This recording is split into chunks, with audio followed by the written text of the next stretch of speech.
গোৱালপাৰা ক্ৰিষ্টলাইট বিদ্যালয়ৰ টিফিনত নিষিদ্ধ মাংস প্ৰতিক্ৰিয়া প্ৰকাশ কৰিছে বিশ্ব হিন্দু পৰিষদৰ বঙাইগাঁও জিলা সভাপতি মনোৰঞ্জন পানিক্কই। এই ঘটনাক তীব্ৰ গৰিহণা মনোৰঞ্জন বণিকৰ।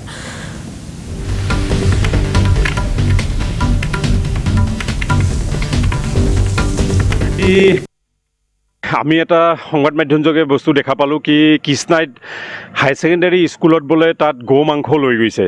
এইটো এটা কিন্তু বহুত ডাঙৰ ষড়যন্ত্ৰ, কাৰণ গো মাংস কেনেকৈ তেওঁলোকে লৈ যাব পাৰে আৰু তেওঁলোকে আমাক বদনাম কৰে কি আমি বোলে তেওঁলোকৰ এগেইনষ্টত লাগি থাকোঁ।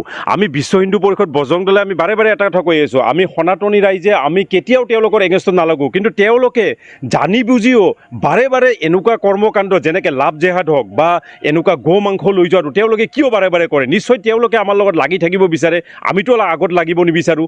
গতিকে আমি এটা কথা তেওঁলোকক সকীয়াই দিব বিচাৰোঁ যে আমাৰ কিন্তু বৰ্তমান সনাতনী ৰাইজ কিন্তু সক্ৰিয় হৈ গৈছে। সনাতনী ৰাইজ কিন্তু আমি এতিয়া চুপকৈ নাথাকোঁ, কাৰণ আমাৰ ধৰ্মগ্ৰন্থত এটা কথা বাৰে বাৰে লেখা আছে স্পষ্টভাৱে যে আমি আগতে কাৰো এগেইনষ্টত নালাগোঁ, কিন্তু কোনোবাই যদি আমাৰ ধৰ্মত যদি আঘাত সানিব খোজে তেতিয়া কিন্তু আমি তেওঁলোকক এৰাত নাই। আমাৰ প্ৰভু ৰামচন্দ্ৰও কৈ গৈছে তেতিয়া কিন্তু আমি হাতত অস্ত্ৰ তুলি ল'বলৈ পৰ্যন্ত বাধ্য হ'ম।